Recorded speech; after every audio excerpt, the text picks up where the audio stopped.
Hi అండి, నేను మీ doctor Surasura Radhakrishna, senior pulmonologist, Sircilla. ఈరోజు నోక్టోరియా గురించి క్లుప్తంగా విశ్లేషణ. నోక్టోరియా అంటే ఏమిటి?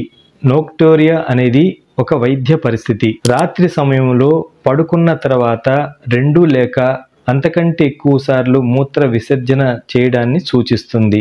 ఆ సమయంలో గుండె యొక్క వైఫల్యం ఒక కారణంగా గుర్తించాలి. ఇది ప్రజలలో 20 నుంచి 50% వరకు ప్రభావితం చూపిస్తుంది. ఇది నిద్ర లోపానికి దారితీస్తుంది.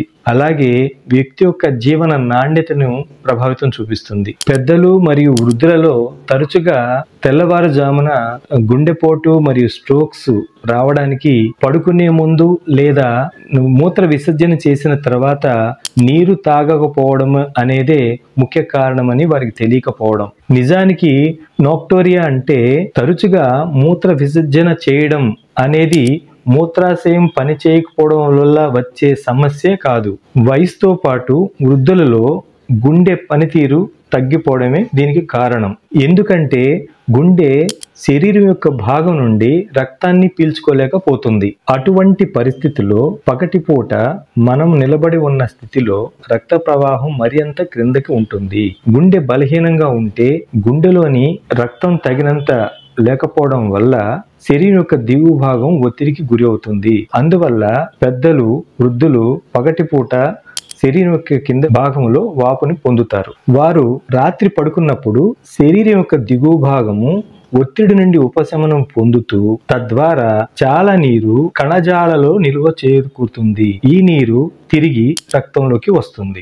ఎక్కువ నీరు ఉంటే నీటిని వేరు చేయడానికి మరియు మూత్రాశయం నుండి బయటికి పంపించడానికి మూత్రపిండాలు చాలా కష్టపడాలి. ఇది నోక్టోరియా యొక్క ప్రధాన కారణాల్లో ఇది ఒకటి. కాబట్టి మీరు పడుకున్నప్పుడు మరియు మీరు మొదటిసారి టాయిలెట్కి వెళ్ళినప్పుడు సాధారణంగా 3 నుంచి 4 గంటల సమయం పడుతుంది.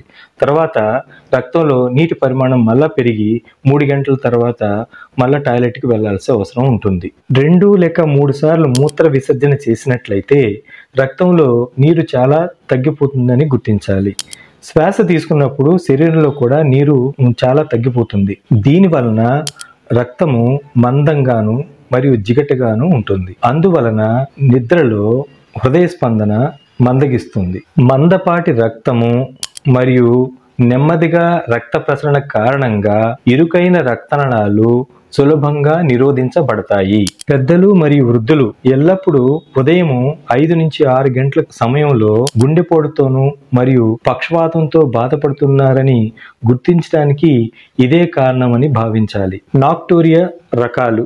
మొదటిది ప్రాథమిక నోక్టోరియా. ఇది మూత్రపిండాల వ్యాధి, ప్రోస్టేట్ సమస్యలు లేదా ఇతర వైద్య పరిస్థితుల కారణంగా సంభవించవచ్చు. ద్వితీయ నోక్టోరియా కొన్ని మందుల వాడకము, హార్మోనల్ మార్పులు లేదా కొన్ని వైద్య పరిస్థితుల కారణంగా సంభవించవచ్చు. నోక్టోరియా లక్షణాలు: నిద్రపోయే సమయంలో 2 లేక అంతకంటే ఎక్కువ సార్లు మూత్ర విసర్జన చేయడం, నిద్ర లోపం ఉండడం, అలసటగా ఉండడం. నోక్టోరియాకి కారణాలు ఏంటి? వృద్ధాపము, మూత్రపిండాల వ్యాధి, ప్రోస్టేట్ సమస్యలు, డయాబెటిక్ సమస్యలు, గుండెకి సంబంధించిన సమస్యలు, మానసిక సమస్యలు, కొన్ని రకాల మందుల వాడకం వల్ల. నోక్టోరియా ఏ వయసు వారికి ఎక్కువగా వస్తుంది? నోక్టోరియా అనేది వయసు పెరుగుతున్న కొద్దీ వస్తూ ఉంటుంది. సాధారణంగా 50 నుంచి 60 సంవత్సరాలు దాటిన వారికి ఎక్కువగా వచ్చే అవకాశం ఉంటుంది. ఏ పరిస్థితుల్లో ఉన్న వాళ్ళకి పంపిణీ ఎలా ఉంటుంది అంటే 20 సంవత్సరాల నుంచి 30 సంవత్సరాలు కలిగిన వాళ్ళకి 10 నుంచి 20% వచ్చే అవకాశం ఉంటుంది. అలాగే 40 నుంచి 50 సంవత్సరాలు దాటిన వారికి 40 నుంచి 50% వచ్చే అవకాశం ఉంటుంది. అలాగే 60 నుంచి 70 సంవత్సరాల వయసు దాటిన వారికి, పైబడిన వారికి 50 నుంచి 60% వచ్చే అవకాశం ఉంటుంది. నోక్టోరియా ఉన్నవాళ్ళు తీసుకోవాల్సిన జాగ్రత్తలు ఏంటి? త్రాగునీటిని తగ్గించాలి. తక్కువ నీరు త్రాగడం వల్ల తక్కువ మూత్ర విసర్జన రాత్రిపూట చేయడం వీలు పడుతుంది. తర్వాత ఆరోగ్యకరమైన ఆహారం తీసుకోవాలి. వ్యాయామం చేయాలి. వ్యాయామం చేయడం వల్ల మూత్రపిండాలు ఆరోగ్యంగా ఉండే అవకాశం ఉంటుంది. నిద్ర తగినంత తీసుకోవడం వల్ల కూడా నోక్టోరియా అదుపులో ఉంటుంది. కెఫిన్, ఆల్కహాల్ని తగ్గించాలి.